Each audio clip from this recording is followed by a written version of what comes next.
കൗമാരപ്രണയം ആത്മഹത്യയിൽ കലാശിച്ചു.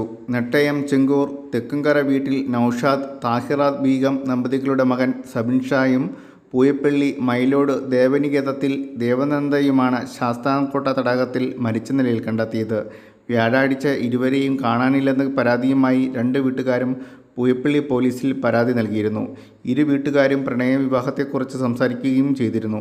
6ാം ക്ലാസ് മുതൽ 10ാം ക്ലാസ് വരെ പൂയപ്പള്ളി മൈലോട് സ്കൂളിൽ ഇരുവരും ഒരുമിച്ച് പഠിച്ചു. +1 ആയപ്പോൾ രണ്ടുപേരും രണ്ട് സ്കൂളിലാണ് അഡ്മിഷൻ കിട്ടിയത്.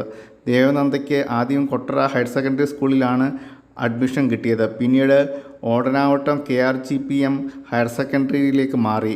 ഇത് സബിൻഷായെ കാണുവാൻ വേണ്ടിയായിരുന്നു. സബിൻഷാ കൊട്ടാരക്കര ബോയ്സ് സ്കൂളിൽ അഡ്മിഷൻ കിട്ടി. ഈ സമയത്തും ഇരുവരും പ്രണയത്തിലായിരുന്നു. മൊബൈൽ ഫോണിൽ മെസ്സേജ് അയക്കുമായിരുന്നു. പ്രണയം മൂലം ഇരുവർക്കും മാനസിക ബുദ്ധിമുട്ടുകൾ വീട്ടിൽ നിന്നും ഉണ്ടായി.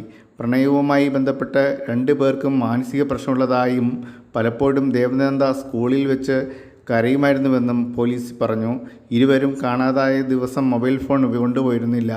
ഇതിനാൽ പോലീസിന് ഇരുവരെയും കണ്ടെത്താൻ സാധിച്ചില്ല. വെള്ളിയാഴ്ച ഉച്ചയ്ക്ക് 1ഓടെയാണ് ഇരുവരുടെയും മൃതദേഹം ശാസ്താംകോട്ട കായലിൽ നിന്നും കണ്ടെത്തുന്നത്.